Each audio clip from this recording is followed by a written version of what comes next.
Добрый день, Леонид შოტყემშვიდობისა ბატონო ლეონიდ მოგესალმებით ყველას. Николаевич. Я бы хотел вас спросить. სალამი. такой მინდა დაგისვათ შემდეგი კითხვა. თქვენი აზრით რა არის ყველაზე დიდი შეცდომები, რაც შეიძლება Какие მეწარმემ самые большие ошибки დაუშვას? может допускать предприниматель? Классный вопрос. შესანიშნავი კითხვაა.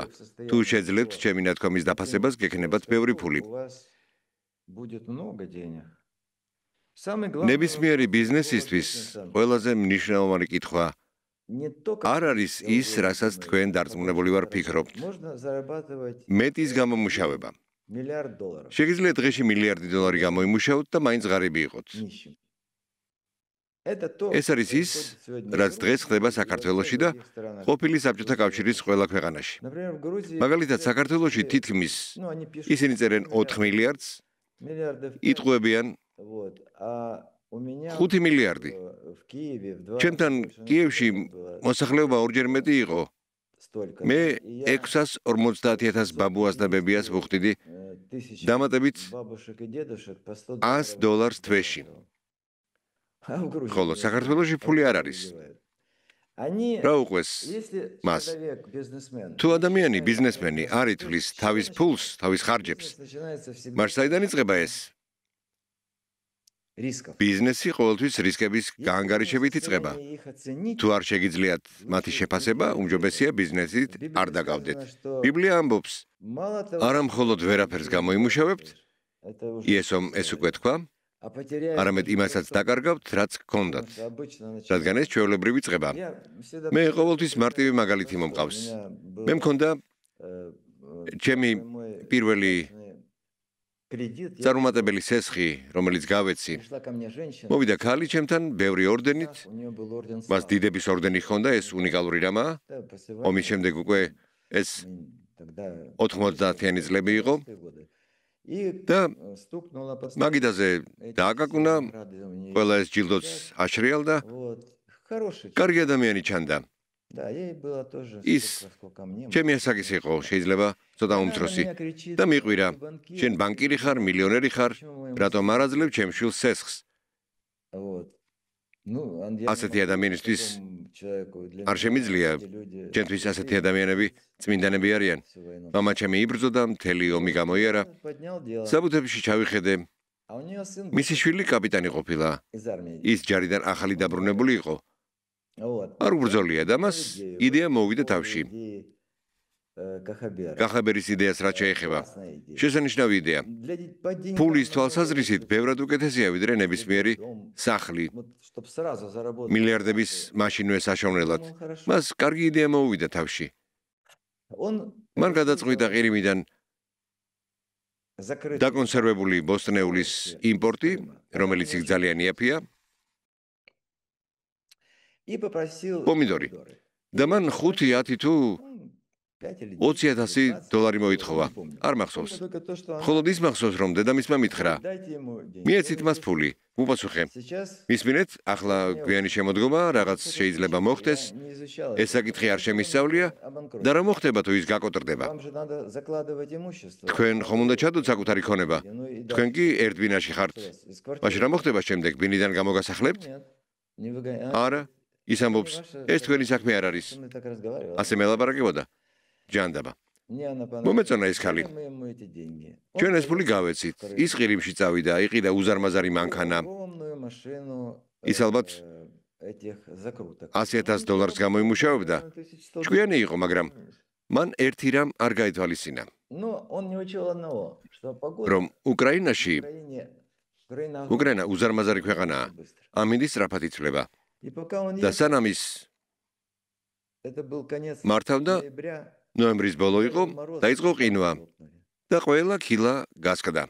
И приехал, ჩამოდის და მეუბნება რა ვქნათ? и что с ним сделать? Да, ну хорошо. კიდევ კარგი, У ბებიას нас ცენტრში უზარმაზარი ბინა ჰქონდა.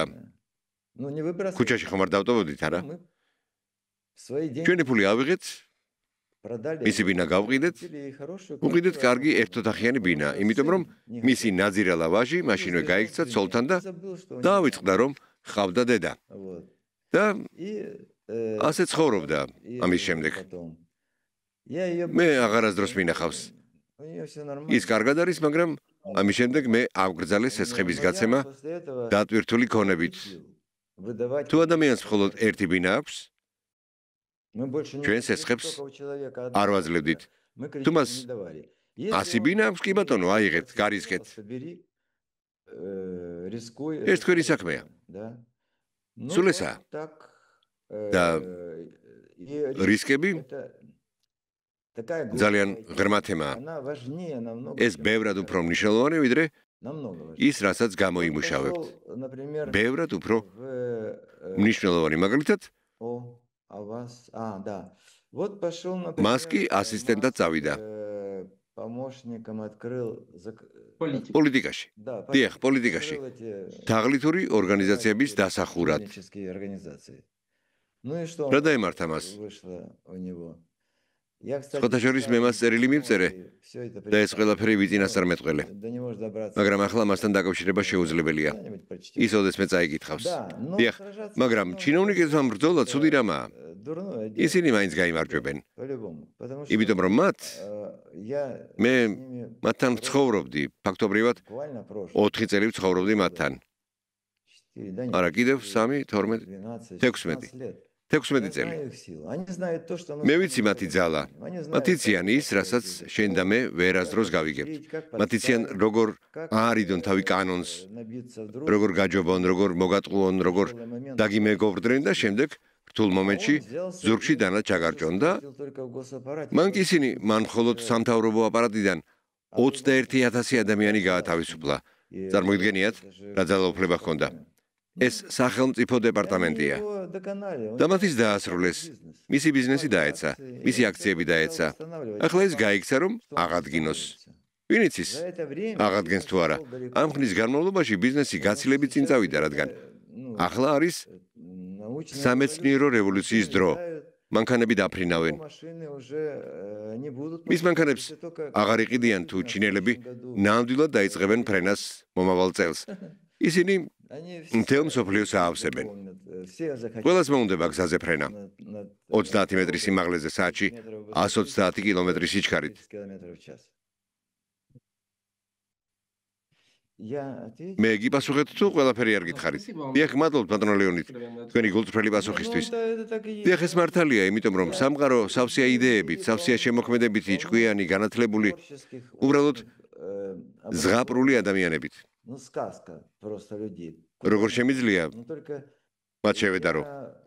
მაგრამ კბილებით ვეჭდები ყოველ თეთრს, რომ არავინ სადმე არაფერი მოიპაროს. ყოველთვიურად ჩვენი ბანკიდან იპარავდნენ. იქ 12,500 ადამიანი მუშაობდა. არ მგონია საქართველოში ასეთი ხალხი იყოს. ეს დიდი ხნის წინ იყო 2008 წელს გავყიდე. იქ 12,500 ადამიანი მუშაობდა. ყოველთვიურად $24 მილიონ ვიხდიდი ხელფასს. ქარხნებიც ჰქონდა.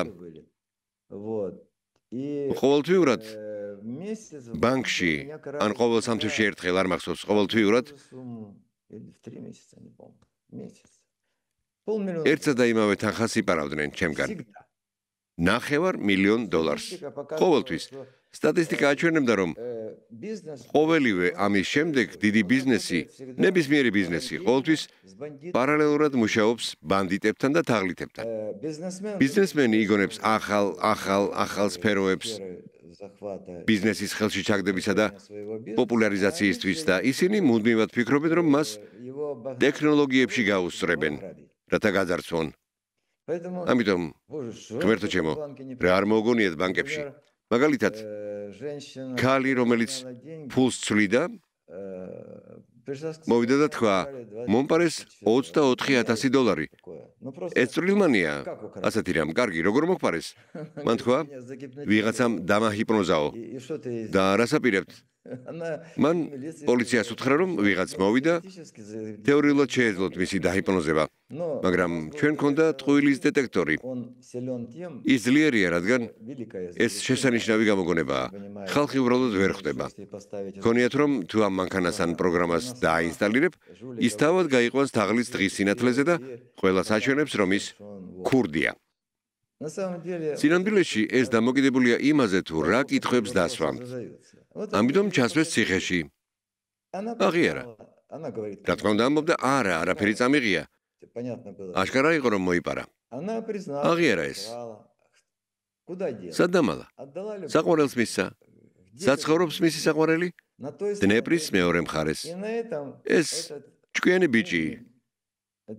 ეს კიდევ უკეთესი იყო დნეპრის მეორე მხარეს მოხდა. დაასრულა. და თუ მის დაკითხვას ვატარებდი, ვკითხავდი. მეორე მხარეს და რომელ ქუჩაზე? და მათ ჩამოთვლას ამ ტერიტორიაზე არსებული ქუჩების რაოდენობის მიხედვით დავიწყებდი. და მე აღმოჩნდებოდი ქუჩაში, სადაც ცხოვრობს კაცი, რომლის სახლშიც ჩემი არა, სხვისი $24,000 ინახება. შემდეგ მას სართულსა და ბინას ვკითხავდი და ყველა ბინას შემოვივლიდი. ასე მუშაობს წყვილის დეტექტორი. მისი მოტყუება შეუძლებელია.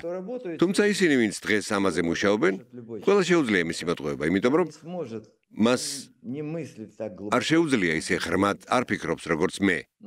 ან ის, იმიტომ რომ მე თავს ვიცავდი, ბოლოს და ბოლოს სამართლის დოქტორი ვარ. სასამართლო ექსპერტიზაში დავიცავი ხარისხი. მე ვიყავი გამომძიებელი.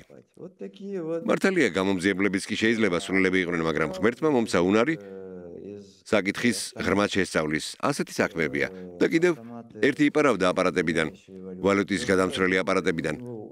მკითხავთ, საიდან მოიპარავდა? არის რკინის აპარატი, ჩადებ ბარათს, იმდენი ფული გამოდის, რამდენსაც აკრებ, მაგრამ არა. აღმოჩნდა, რომ როდესაც უფრო ღრმად ჩხრეკ, იწყებ ფიქრს, თუ როგორ მიიღო მან ეს ფული. კასეტაში ინახავდა მათ და ის შეუტახდა პოლიციელ მცველს, რომელმაც მისთვის ფული ჩადო, რომ $100 დააკლებდა. და მან გარკვეული თანხა 5 წლით მიიღო. მას 7 წელი მისცეს. ის იყო პირველი რანგის კაპიტანი. სხვადასხვა მე ავიყვანე, კარგი კაცია, წესიერი. არ შეიძლება ადამიანებს შანსი მისცე, უნდა მიხვდნენ თუ პატივს სცემ და არ გინდა პრობლემები შეუქმნა. არ შეიძლება შანსი მისცე. გაიგონ, რომ ეს უპატრონო ქონებაა. სასტუმროებში ყველგან ამბობენ, ნუ დატოვებთ ფულს ნომერში, რადგან ერთ დღეს დამლაგებელი შემოვა, ნახა რომ ყველაფერი ფულითაა სავსე, მეორე დღეს ხედავს, რომ არავინ ითვლის მათ. მაგრამ თქვენ ღვთისწინაშე დამნაშავე ხართ, რომ ეს სიტუაცია არ განჭრიდეთ. ციხიდან მომწერა, რა გამიკეთეთ, მთელი ცხოვრება პატივსთან ცხოვრობდი, მაგრამ არ მაკონტროლებდით, ამიტომ აქ ვარ. და ასეთი სიტუაციაა. ამ კითხვაზე ჯერჯერობით სულ ეს არის. რა არის შემდეგი კიდევ? რამე გვაქვს? მადლობთ თქვენი კითხვისთვის. მადლობთ. კონტროლი. თუ შეგიძლია კონტროლი და გაქვს რაღაც გასაკეთებელი და განსავითარებელი, შორს ახვალ. არანაირი პრობლემა არ იქნება. არავის ენდო. ფული, დიდება და ძალაუფლება ეს ის რაღაცებია, რასაც ვერავის ანდობ. შენს ვაჟიშვილს, ქალიშვილსაც კი, ან ვინმეს.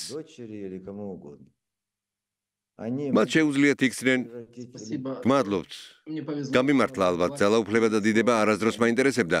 ფული შესაძლებლობებია. იცით, ასე ამბობთ კი. მეც ასე ვფიქრობდი. სანამ არ მივიღებდი. ფული მაგარია. ის ადამიანს ცხოვრების შესაძლებლობას აძლევს. ეს შესაძლებლობებია თავისუფლად ცხოვრება. სიღარიბე კი ადამიანური ღირსების დამცირებაა. მაგალითად, მე არ ვჯერა ქოხში სიყვარულის. ეს ბებია არინას ზღაპრებია. სადაც ღარიბ ადამიანებს ერთმანეთი უყვართ, სიღარიბე ნებისმიერ სიყვარულს, მეგობრობას და ყველაფერს მოკლავს. მადლობთ, დიდი მადლობა. მადლობა თქვენ.